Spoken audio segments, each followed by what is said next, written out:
Well, I checked in with everybody last night who was out at the Kansas City Public Library Stadium Tax Debate, which was hosted by our good pal, Nick Haynes at Kansas City PBS. And I did confirm, Mark, you'll be glad to know, Nick did tell me he's got all 10 fingers and all 10 toes, and everybody made it out alive last night. That's good. I was nervous for him a little bit. I was too.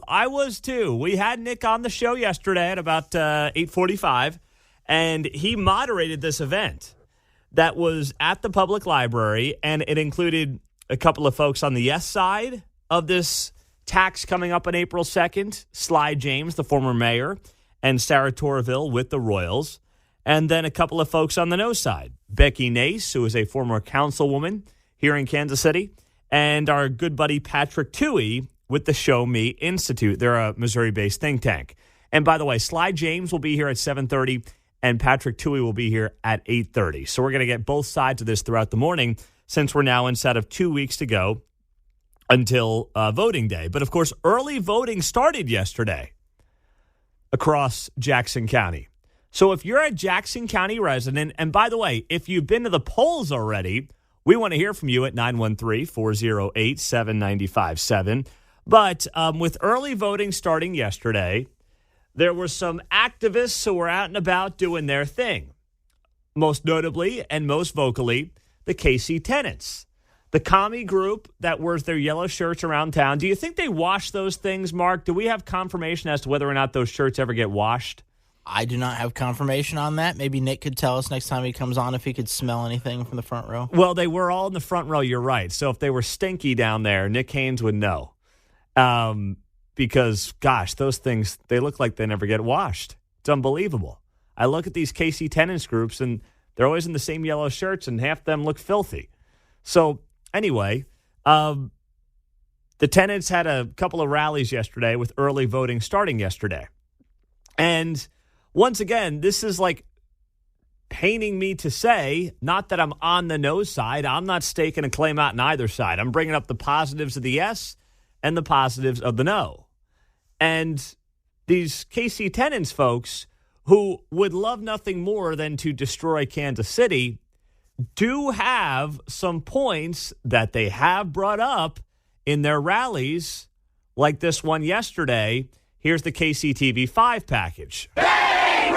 And KC Tenants are focusing on one vote in particular. We have a lot of folks who are out here excited to cast their ballot and say no to the stadium tax today. The ballot question is pretty straightforward. Are you for or against extending the current stadium sales tax? We don't feel that taxpayers need to subsidize the playgrounds of the rich and the powerful. And the resounding answer from KC Tenants? Billionaire ballparks! That ain't right! On the first day of early voting, Wait, stop. That chant doesn't even rhyme. Billionaire ballparks, that ain't right. Where's the rhyme, Mark?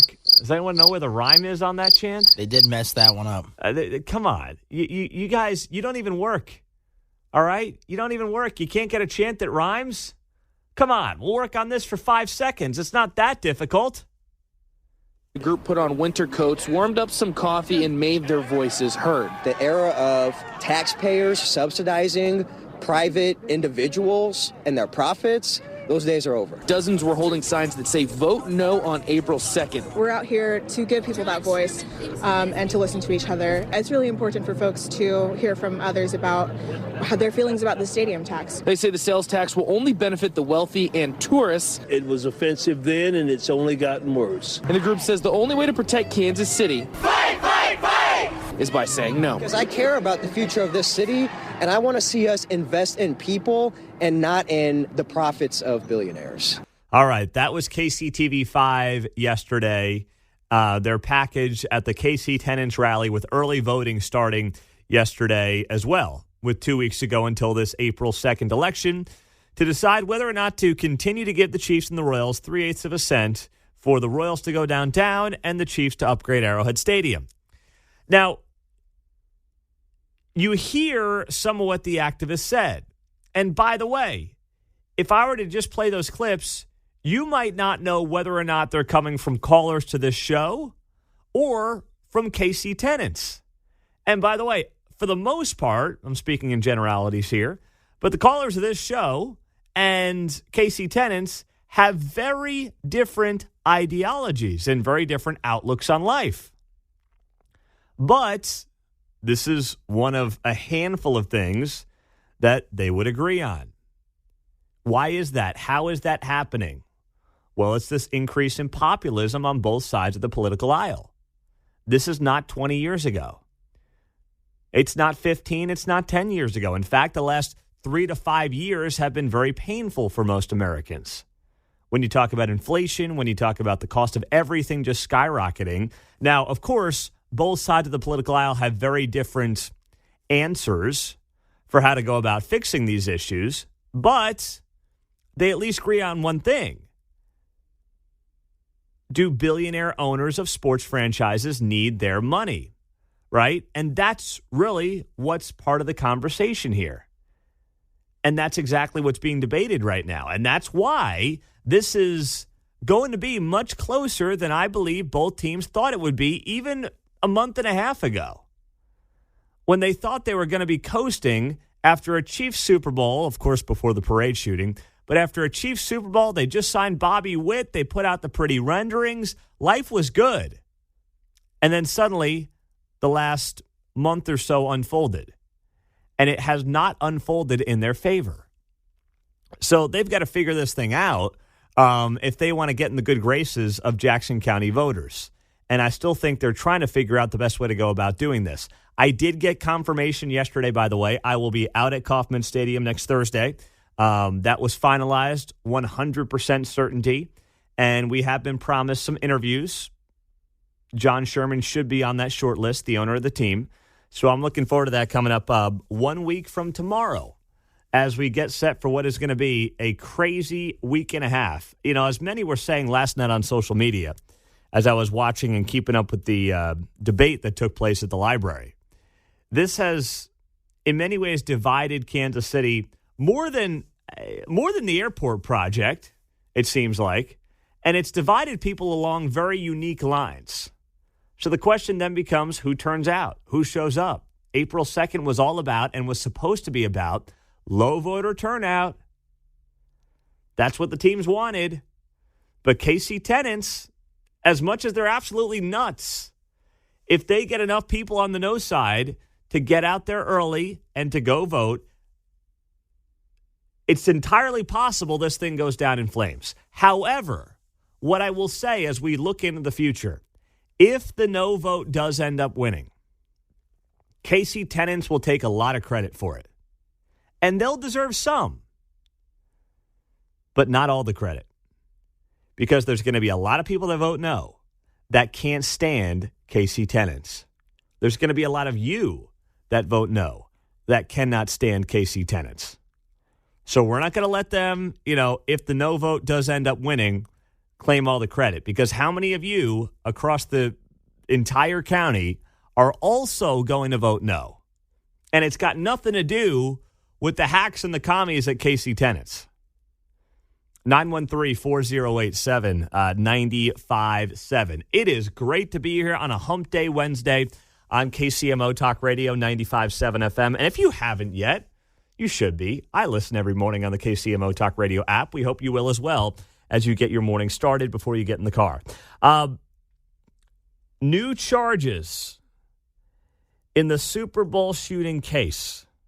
I will share that with you and tie it into one of my favorite clips of the week coming up on 95.7 FM, KCMO. No, it is very interesting who is and who is not backing the stadium project. There's no doubt about it on the yes and the no side with less than 2 weeks to go until the April 2nd ballot issue for the Chiefs and the Royals. Jim is in Blue Springs to kick it off on a Wednesday. Hi, Jim. Good morning. Morning there, Pete. What I've noticed is usually the unions are very vocal about these projects, but I think after the debacle at the airport, they really don't have no say either way on this deal anymore. They're like staying out of this stuff. They're not, I guess, financing some of the, the go-ahead votes. Well, the AFL-CIO has endorsed the yes side. Yeah. But the locals haven't. Correct. The local. Correct. They haven't, and I think part of that is they're all taking this wait and see approach. You know, I mean, even like the Fraternal Order of Police has endorsed this. They're on the yes side. Do I think that they really care? Like, especially like the run of the mill cop. Do I think they really care at all about this? No, but I think they're trying to play nice with the chamber folks and the big money folks in case this thing does pass.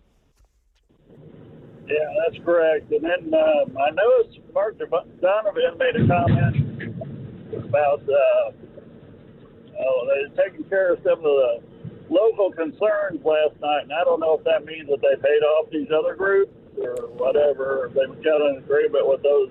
Well, here's the deal. Thank you, Jim. Here's the deal. Today, a community benefits agreement is going to come out. Now, what is a community benefits agreement? It's a shakedown. It's a buy-off. That's what it is. People that they, want to buy off are going to get bought off in a community benefits agreement. Of course, it gets spun as, we're here to benefit the community. They're buying off political power players. That's all it is, John. Me and my group want lower gas prices, and we're going to hold the teams accountable for that. Yeah. Gasoline prices. So we should get a little something out of that. It is a scam of all scams.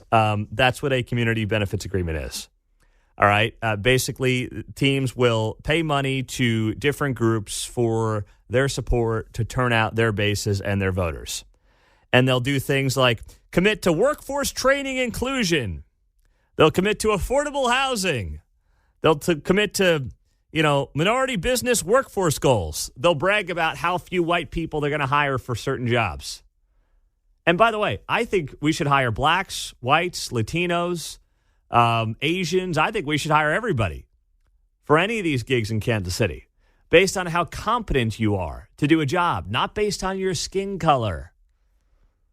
But that's what they're going to do today. So I'm going to ask Sly James about that at 7:30 when he's on the show, because he has been working with the yes side and with this community benefits agreement set to come out today.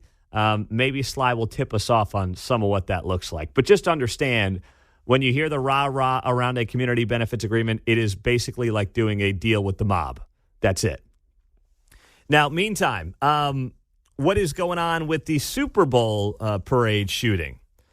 Well, we do have this little bit of information. Charges were amended for a 16-year-old suspect, one of the juveniles, from last month's shooting. Family court says the teen, the 16-year-old, was arraigned on the charge of the Class B felony of unlawful use of a weapon. He is also being held on the Class E felony of resisting arrest. The court's office said in a news release yesterday that a certification hearing will be held on April 30th, in which the family court administrative judge will hear evidence on whether he should stand trial as an adult. A second 16-year-old teen suspect remains detained at the Juvenile Detention Center on gun-related charges. So these are the two juvies who we first found out about a day or two after the shooting took place. These are separate from Dominic Miller, 18 years old, and Lindell Mays, 23 years old, of Raytown, who have also been charged with second-degree murder. So these two are different. There was a bit of a misunderstanding at first as to who exactly was involved with the shooting. The two juveniles are separate from the two adults, and the two adults are the ones who at this point in time have been charged with those second-degree murder charges.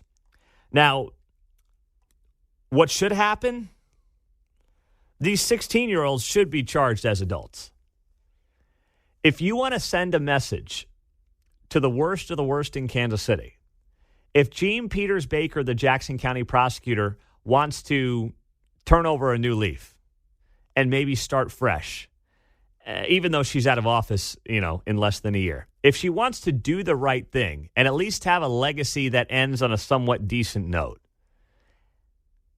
she will privately do her best to encourage these individuals to be charged as adults. It won't be up to her. Let's be very clear. It won't be up to her. It'll be up to a family court administrative judge. But you know as well as I do that backroom deals can happen in situations like this. If you don't think that a prosecutor has ever pushed her thumb on the scale or his thumb on the scale or them's thumb on a scale of a case like this, you're not living in the real world. I guarantee you they have done this before, and it would be wise for them privately to do this again. To then have a message sent on a very publicly profiled case that this BS is not going to stand in this town any longer. And if you think you're going to run around at 15, 16 years old and act like you're Rambo, those days are over. We're coming for you. And you're going to pay a steep legal price. I'd love to see it happen. Will it? I don't know. I can't predict what a family court judge is going to do, but I'd like to see it happen, John Anthony. We have quite a few individuals here for keeping score all along the way. From the original day, we had a guy, I believe, from Wichita, a felon who picked up a gun that got dropped and then got in trouble himself for doing that. We have Miller and Mays, who were the shooters, both hospitalized at the time. And then we had the two juveniles, and we're dealing with them again, plus the three guys for trafficking guns. That was just added, last week? Yeah. So quite a few here at the moment anyway. Yeah, we're up to, we're still adding, close to 10 people now involved in this whole thing. Mm-hmm. No doubt. Yeah. And I will leave you with something for this segment that Harrison Butker said that if you missed it yesterday, I want to make sure we play again. Harrison Butker sat down for an interview with EWTN. It's a Catholic news outlet. And here's what he said when he was asked about guns involved in the shooting. I do want to ask, there is a debate in this country over the best way to curb gun violence. After being so close to it, any thoughts? Yeah, I had to do a lot of thinking about what took place at the parade. I know gun violence was a big discussion, but at the end of the day, this is degenerate violence, and it should not be occurring.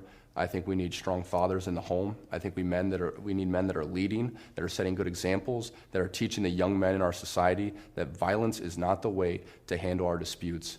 It's very unfortunate what happened. Unfortunately, many, many children were injured.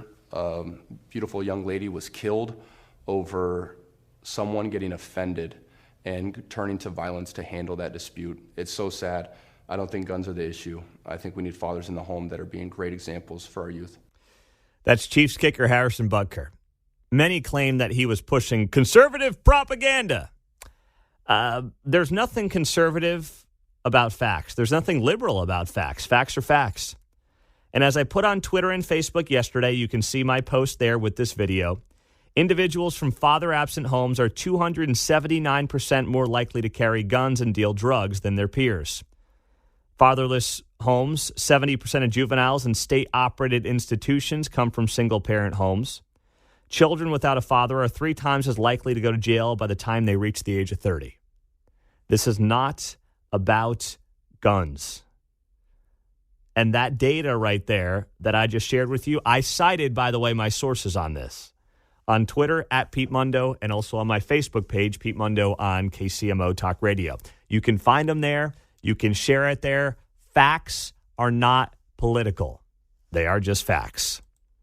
Coming up, speaking of facts, the Supreme Court gave Texas the right to start basically saying to illegal immigrants, you got to go and deporting them. But then late last night, a different court said not so fast. We'll get you the details coming up. Pump the brakes, pump the brakes, pump the brakes. The Texas National Guard is not going to be going around deporting illegal aliens right now. That's not happening as of today. You might have seen the headline. You might have been tricked by your, favorite social media influencer. But that is not what's going to be happening starting today in Texas. It's not. So yesterday, this came down in the afternoon. Now, by the way, I wish they could. Let me be very clear. I wish they could, because it's gotten completely out of control down on the southern border. But that's not what is going on here. Yesterday afternoon, the Supreme Court declined to block a Texas law, which has been known down there as SB 4, Senate Bill 4, which makes it illegal or makes illegal border crossings a state crime and allows state officials to conduct arrests and deportations. This, in large part, was procedural as much as anything else. And it's a good development, though, don't get me wrong. The measure had basically been on hold because they were waiting for the Supreme Court to determine either way what was going to happen here. But then, after yesterday and the Supreme Court declining to block the law, what happened was the Fifth Circuit Court of Appeals in New Orleans issued a temporary order that basically said this can't go into effect right now. We can't have this just yet. So now this is once again stuck back in the courts. So the Supreme Court says, okay, procedurally, this is all right. We're going to let this go through. Texas can now start enforcing basically state immigration law because the feds aren't going to do their job. But in that Supreme Court decision, two of the justices that went along with it, Amy Coney Barrett and Brett Kavanaugh, did signal that their views were more based on procedural reasons and that they might change their viewpoint after the appeals court took additional steps. So what happened last night? The Fifth Circuit panel voted 2-1 to issue a new order blocking state enforcement once again, with a new court hearing set for today. So this is not done yet. If you're seeing some sexy headlines that are screaming about how the Supreme Court is now going to allow the Texas National Guard to arrest and deport illegal aliens, that's not what happened yesterday. It's unfortunately, because the court system is so out of whack, much more complex than that. Yes, consider your source. These are the people that brought you that the Rangers were whipping migrants, they're illegal immigrants as they came across the river. In the horse picture, remember back in the day, right? Oh, they're whipping the immigrants. Yes, that's right. Yeah. No.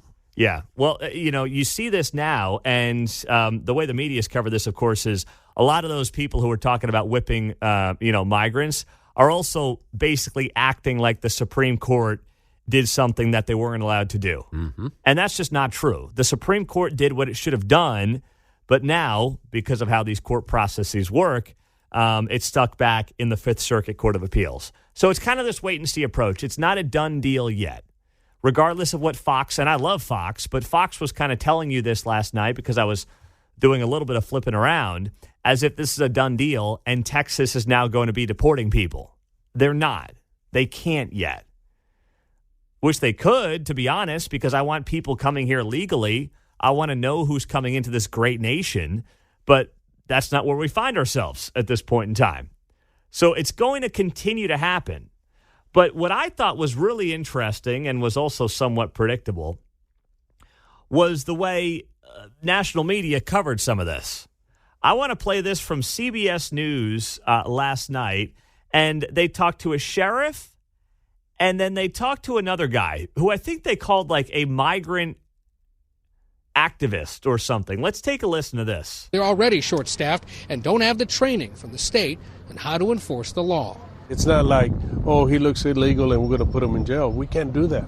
We can't stereotype someone, someone from Mexico and do that. And that potential for racial profiling across Texas is what concerns migrant activists like Dylan Corbett. It's not just against recently arriving migrants who are coming to the border today, but this really goes after Texans throughout the state.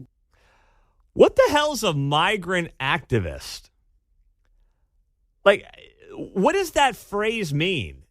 Once again, we're talking about people who are breaking the laws of the country.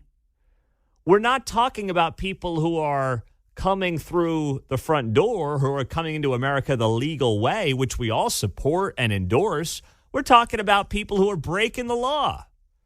And now we call them migrant activists? I mean, should I calling myself like a, cocaine activist or something and just start putting the word activist after things that are illegal to make it sound good? Denier. You could be a cocaine denier. Yeah. Right. Activist and deniers. Mm-hmm. That's what they like to use in the media. Yeah. No, if this is some hack who is working on behalf of people breaking our federal laws, he's not a migrant activist, as they call him on CBS News.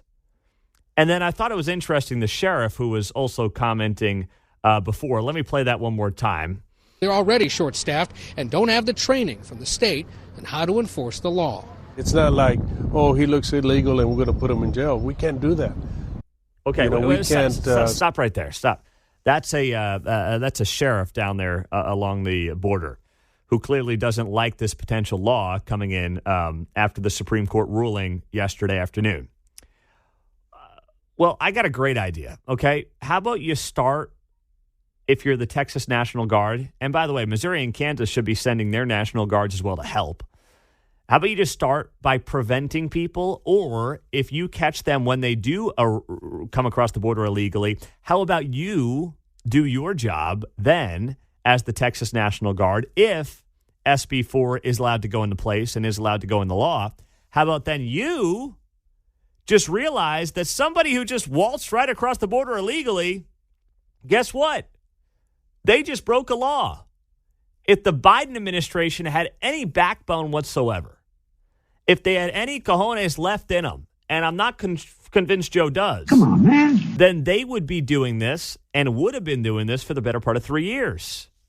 But they won't do it. It's not about necessarily pulling somebody over in Central Texas and profiling them based on their skin color. I mean, obviously, most Hispanics, Latinos in Texas are not illegal. They're just Texas citizens, and we should treat them as such. But if you pull somebody over and they're clearly not here legally, and you know that, then you've got a case to make, and you can hopefully one day circumvent the bozos in charge of the federal government.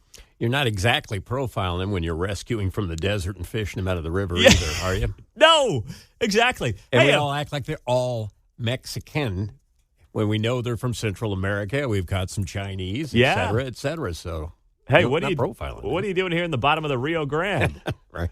You know? I mean, hey, what are you doing swimming across this river here, buddy? Oh, I'm just, fishing. No, you're not. Mm-hmm. You're not fishing at all. The broader picture here, the broader conversation to talk about, too, is how, whether it's, what we're doing and how these states are fighting the Biden administration on this issue of illegal immigration. You can talk about this with abortion as well. It does feel like this country is going back to a place where every state, and this is my prediction, every state is going to look dramatically different in a generation than it does now. And you could be in an environment, if we can hold this country together, where states start to look and feel like different countries. That's already the case a little bit. I mean, go from Vermont to Texas, they feel like different places. But as states continue to push back against the feds, depending on who's in power at any given point in time, it does feel like we are going towards a place where the red states will get redder and the blue states will get bluer. And as much as, of course, that's, what the founding fathers intended, which is states' rights, it isn't really good when it comes to the national fabric of the country at large. 913-408-7957. Elon Musk, by the way, tweeting out yesterday, it's crazy that Texas has to do the job of the Biden administration, which filed aggressive legal action to stop the state. If anyone still doesn't believe that ushering in illegals is the goal of the Biden administration, this should convince them. That's so true. And the working class American, the working class white, the working class black, the working class Latino, the working poor folks, they're the ones who are getting impacted far more than people in Wokewood or Prairie Village. That's what these policies are doing. And the administration that claims it's fighting for the little guy and claims it's fighting for the worker, they're doing anything but that. 913-408-7957 is our studio line and our text line on KCMO. It is great to be here on a Wednesday. We're going to, of course, be joined by Mayor Sly James at 7:30. He was out at the library last night for this hot and heavy debate on the sales tax coming up for the stadiums on April 2nd. We'll get to him at 7:30. And then also, we got to get to Joe last night. We got to get Joe back on the meds he was on for the State of the Union. We got to get him back feeling good like that again. 7:50 on a Wednesday morning on KCMO. It is great to be here, and it was great to talk to Sly James. You just heard from the former mayor. He is on the yes side, of course, for April 2nd for extending or continuing or starting new this 3/8 cent sales tax. On the text line, 913-408-7957. Pete, Sly James made a good case. Why didn't the Royals put him on stage last summer? Yeah. Well, here's the reason. This is just my guess. I don't know the answer to that question, but my guess would be this. They probably didn't want to turn to an ex-politician out of the gates, right? I mean, you're talking about a countywide vote, not a citywide vote. So if one of your first spokespersons was going to be a guy who was a former mayor, there can be pros to that, but there also can be cons to that. But now I think they're realizing they need other voices. And listen, one thing Sly isn't is shy.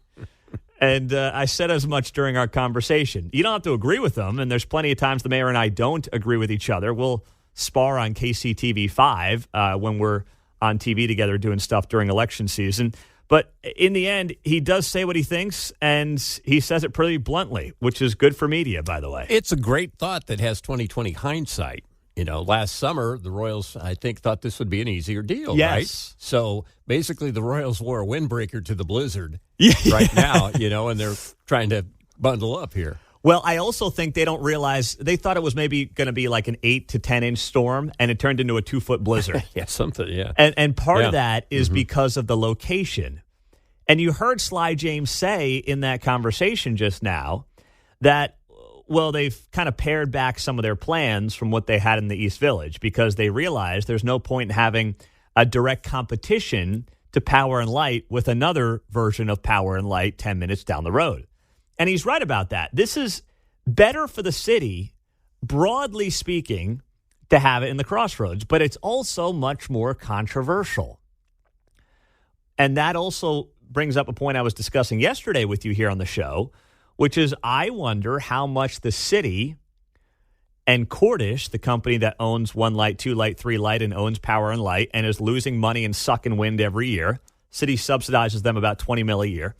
I wonder how much of the city and Cordish was like, hey, Royals, come on down to the Crossroads. That's better for you. It's better for us. It's better for everybody. And suddenly the Royals are like, whoa, we didn't expect this kind of blowback. This caught us off guard a little bit. And I wonder if that's part of what happened here. So, you hear Sly James and you might be convinced. You might be on the fence and say, hey, Sly convinced me on the yes vote. Now, the question I asked him at the end is the question that anytime I have somebody on the yes side, I'm going to ask them. If I can get John Sherman on, and apparently we're going to have him on, we're going to be out at Kauffman Stadium next week for opening day, I would ask the same question because the Chiefs and the Royals keep saying this is not a new tax. And I'm not on the no side. I'm not on the yes side. I'm just pointing out the flaws of both sides.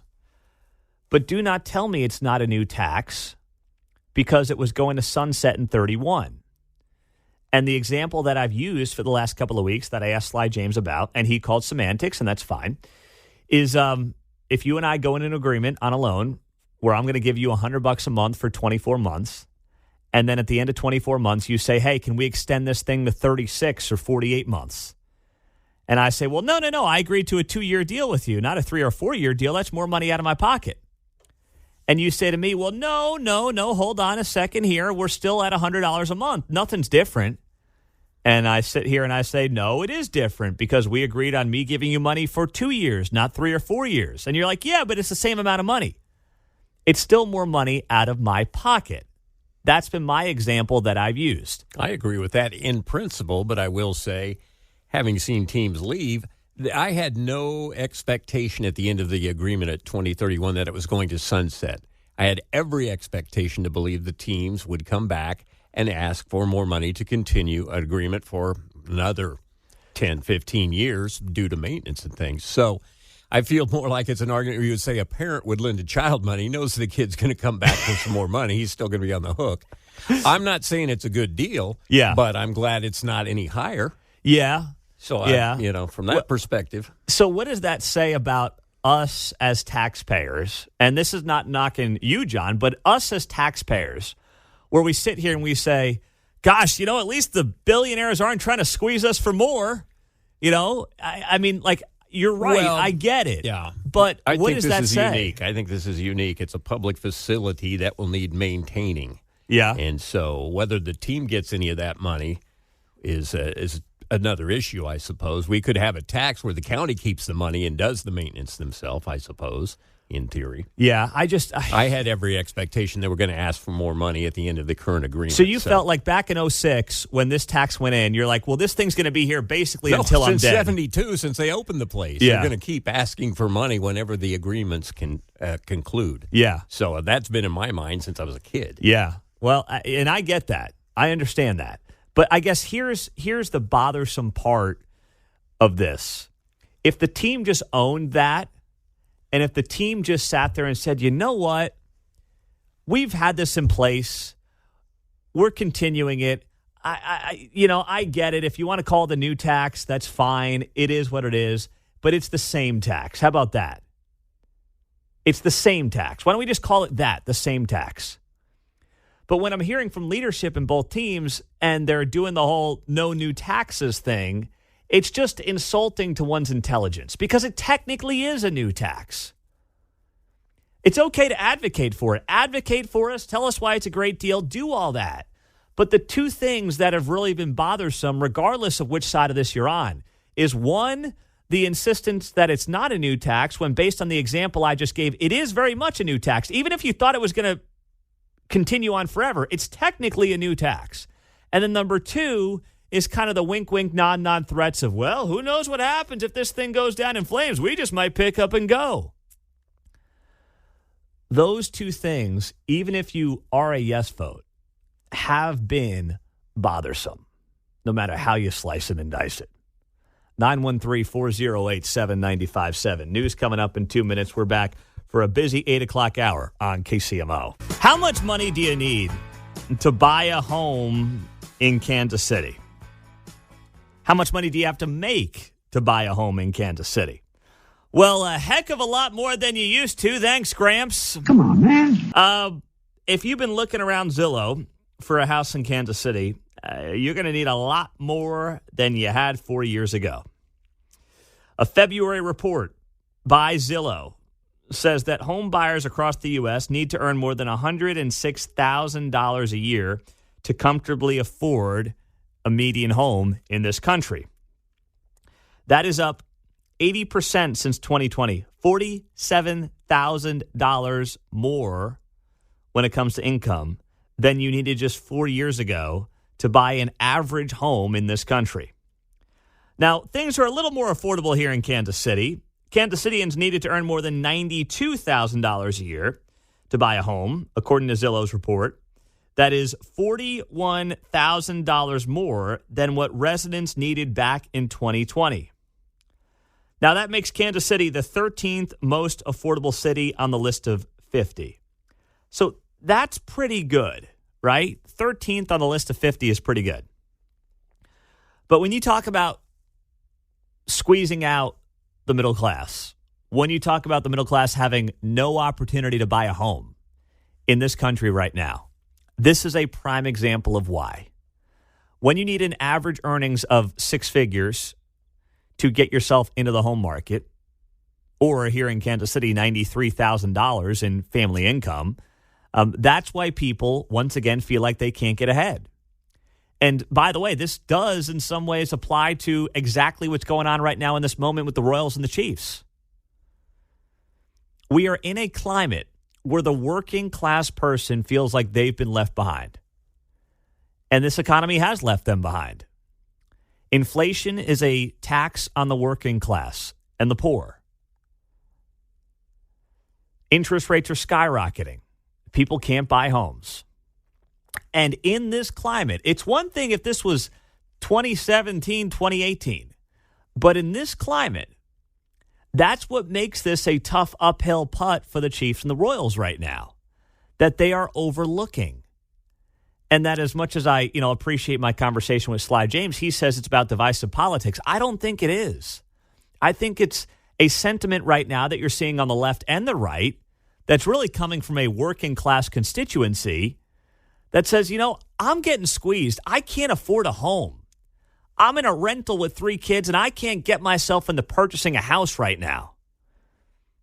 And it's kind of a big FU and a big double middle finger to the teams and to supposed, yes, the elitist class and the billionaires. And you can't overlook that. You would be out of touch to overlook that sentiment right now in this town and anywhere in the country for that matter. When 4 years ago, you had to make as a family about $51,000 a year to afford an average home in this town. And that number has now skyrocketed to $92,000 a year. If you don't think that mentality and that sentiment plays a role coming up on April 2nd, then you're not in touch with the average person. You don't talk to the, regular folks like we do every day on this show for 4 hours at 913-408-7957. You're not interacting with them on social media. You're not interacting with them on Main Street. You're not. You're just out of touch if you don't think all this stuff in many ways weaves together and connects, John. And you're not just talking about KC tenants here. Yeah, I'm right? not. Exactly. That's what makes this fascinating. Mm-hmm. Now I wish I could knock some sense into those goobers at KC Tenants and make them realize that their boy Joe and these big government programs helped create the inflation that has made their people poorer. But, I mean, I might as well just take my head and slam it against the wall for a half hour because I'll have just as much success. I've done that, man. Yeah, exactly. So when I saw this Zillow report, it was in the Kansas City Star this morning. I'm like, you can't overlook this stuff. You'd be naive to do it. You'd be very out of touch to be in this Chamber of Commerce mindset and be like, yes, it's in the best interests of all. I'm doing just fine. Get out of your bubble for 5 minutes and realize what the average person is dealing with over the last 4 years. And that is getting squeezed and screwed by COVID. That is then getting squeezed and screwed by COVID again on the back end with inflation and dealing with all the economic woes that we've dealt with. And if you're going to sit there and say, well, the unemployment rate's low, what are you talking about? Then once again, I hope you spend a little bit more time on this show than just this segment. All right. Hit us on the preset, set us at 95.7 FM, and you'll be caught up in no time, I promise you. Now, speaking of homes, the president yesterday was touring in Arizona. He made a little swing through Arizona and Nevada. He's trying to shore up some of the Latino vote because he knows he's, by the way, struggling with the Latino vote. And the Latino vote is realizing, gosh, first off, they were always more conservative than they voted. And now they're kind of like, okay, wow, suddenly this guy Joe ain't really cutting it for us. And by the way, most of America is feeling that way, it seems. I mean, Donald Trump is leading in the polls, which he never did in 2020 against Joe Biden. Donald Trump never led head-to-head against Joe Biden in 2020 when you averaged out all the national polls. Meantime, you average them out now, and Trump's up anywhere from 2 to 5 points, depending on which poll you look at. That was never the case in 2020. He always kind of had this narrow path to victory that required a couple of very close wins in key swing states. If this election was today, I'm not just saying this because it's what I would want to happen. He would win, and I'm not convinced it would be all that close. So I bring that up because Joe is talking about home prices yesterday, and he's talking about housing, which ties back to the story we just gave you. And take a listen to what he said here as, once again, he goes for the divisive play, trying to divide people based on their race. Let's roll the tape. If you build if a developer came along and built 20 homes on one side of a highway and 20 homes on the other, and the one side had people with black and brown backgrounds, and the same exact home was built in a white neighborhood, guess what? The day you bought that home, that black home was worth 20% less than the white home, or the Hispanic home was worth 20% less. Boy, talk about a guy stuck in the Jim Crow days, huh? So listen to what he said there. If you built the same homes on, either side of the street, one was all blacks, one was all whites, the black homes will be worth 20% less. Once again, that's a guy trying to divide us by race. Let me flip the script on you there, Pops. All right? Let's say half a dozen black families bought and built homes at 119th and Antioch. And a half a dozen white families built the same exact homes off Independence Avenue. Which homes do you think are going to be worth more there, Joe? The half a dozen black families who built homes at 119th and Antioch, or the half a dozen white families who built homes off Independence Avenue? Of course, the black families who built their homes off 119th and Antioch. And it's got nothing to do with them being black. It's got something to do with where the homes are being built, the safety of the neighborhoods, the quality of the schools. But when he gives you little data points like that, he's trying to act like it's still 1968. That's what he's doing. And that the only way we could fix the inequities is if we elect people like him. The people who have been in power for literally 50 years and haven't done squat to make it better. But trust me, you give him another 4 years in his 80s, and boy, he's going to get that all, tied up in a nice, pretty bow. It's so disingenuous. And it's so anti-American to divide people that way. And anybody who's got a functioning brain understands that if you were to flip that narrative, you realize it has nothing to do with the color of the homeowner's skin. And it has everything to do with location, with quality of schools, with prevalence of crime, and all those things that people look for when they're buying a home and investing in their largest assets. That's it. But, when you failed this miserably for 3 years, all you've got is a divisive nature, which is why if you're Donnie, I know Donnie likes to kind of, do the divisive thing, but he's better off, just taking the approach of, one for all for one, and letting Joe look like the divisive one, because that'll work out in his favor as well. Patrick Tuohy's going to be here at the bottom of the hour with the Show Me Institute. He was on the stage last night where the big debate, the forum took place on the yes and no side of this tax for the Royals. So he'll be here at 8:35. Chris Kobach, next hour on KCMO. Harrison Butker, the way the local media is writing about his comments on the Super Bowl parade shooting, I just saw this, and I'll share it with you coming up on KCMO Talk Radio. This is a great screw-up by somebody running for office that's gotten viral here in the last 12 hours. This is a campaign announcement from Derek Myers, an Ohio Republican candidate who was competing in last night's primary for Ohio's 2nd Congressional District.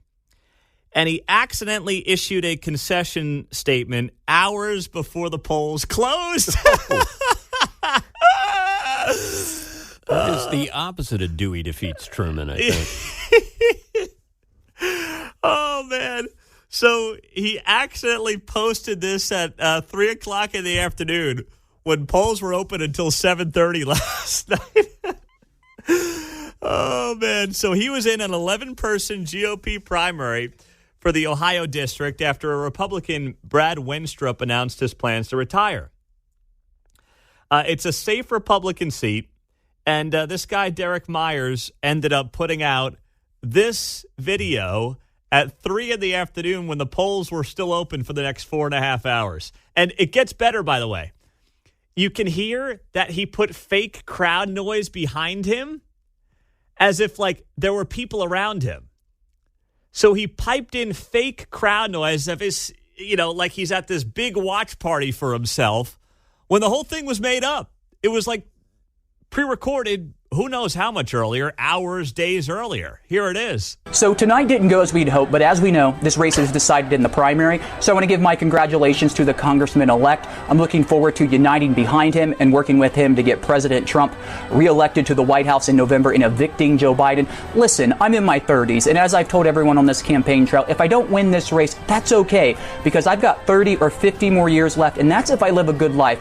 I'm looking forward to staying in the arena of Ohio politics and looking forward to working with all the Republicans to make Ohio great again. What a weirdo. I mean, what a strange bird, man. And therefore, I'd like to announce my resignation. Wow. I'm in my 30s. I got another 50 years to do this. That actually is a funny line because of how old the politicians are, if you know how to deliver it. But he says it like, I mean, first off, he's trying to be Ben Shapiro or something. It's like, slow down there, chump. And he put that out at 3 p.m.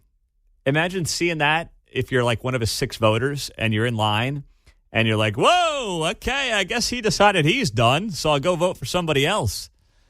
But I'm telling you, man, the longer I do this, there are, and I say this in the nicest way possible. There are so many delusional people who think they can be the next fill in the blank. Congressperson, governor, city council person, offensive coordinator, dog catcher. The list goes on. Yeah. I mean, it's a great point, John. Everyone thinks they can be like Matt Nagy, right? Matt Nagy sucks. Everyone thinks they can do it. The difference in politics is like you actually can put your money where your mouth is and run for office. That's the crazy part, right? Yep. Imagine if you could, like every week of the season, apply to be the Chiefs offensive coordinator. That's kind of what politics has now become, where suddenly everyone who's got an opinion on Facebook is like, you know what? I'm going to run for Congress. I'm going to get these guys all straightened out. And then they end up like these guys, Derek Myers and so many other people who have run nationally and locally. And it's like, what are you doing? And I'm going to get on the high horse just for a minute here, if I may, just for a minute. And remind everyone as we get ready for silly season, we are not here as an outlet to promote you. We are not here to promote your favorite candidate. We are not here to promote your cause. If we have you on, it's because you're newsworthy on any given day. That's it. You know, a lot of the other shows that are like ours around Missouri, they're all hosted by guys and gals who are very deep into the political weeds. They've made money lobbying. They've been in office. They know the lobbyists. I don't know any of them. I don't really care about any of them. Yeah, we talk some politics on this show. I always think it's a Kansas City-focused show, but we talk some politics. We talk about what's going on in the world. You know what my viewpoint is. I'm never going to be shy in my opinion of it. But I don't know like the people really deep in the weeds on a lot of this stuff.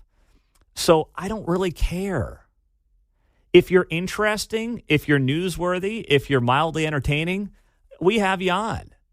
But the amount of emails I get, hey, I'm running for this. No, you can't. Sorry. No, that's not how this goes. I mean, I see other shows around Missouri being like, we've got 7 candidates on today. Great. Blow my brains out. That sounds terrible. I'll pass. Just let's talk and have a fun conversation. I mean, most of our callers are more entertaining than the people running for office, John. Well, and to that extent, the Federal Communications Commission has made it easy for a person to afford advertising, politically speaking. Yeah, well, that's a good point, too. There's a rate at that comes in, so please inquire. 913-514-3000. That's the business office line. Yeah, ask for our man Bill. That's right. Now, some Kansans did go to the polls yesterday. It was kind of really a moot point because we know that Joe Biden and Donald Trump are going to be the nominees. But some of you did go to the polls yesterday. Donald Trump won 75% of the vote in Kansas. Nikki Haley got 16% of the vote here in Kansas for Republicans. And on the Democratic side, Joe Biden got 84% of the vote. And none of the names shown came in second place at 10%. Beat out any of the other candidates who were also on that list on the Democratic side of the aisle. So Joe was first. None of the names shown was second. And Marianne Williamson was third at 3.4%. If you're Marianne Williamson and you get beat by none of the names shown, I think you need to find a hobby like knitting or something. If you turned up yesterday and voted for Nikki Haley, did you have something better to do? Is that like me watching Sopranos over and over again? Could I have done something better with my time? Go help out at the soup kitchen. Right. I mean, do what something. What's the point of showing up to do that? I have no idea. Other than to go see and be seen, as we used to call it. I mean, unless you want to keep up your voting record of like voting in every election on every voting day. That's admirable, I suppose. That's it. But I'm not going to lie. I didn't waste my time. All right. I got a third kid here. I am not going to vote in an election that is meaningless. Sorry. I can watch Fast Times at Ridgemont High for probably the 100th time. So I'll talk to you later.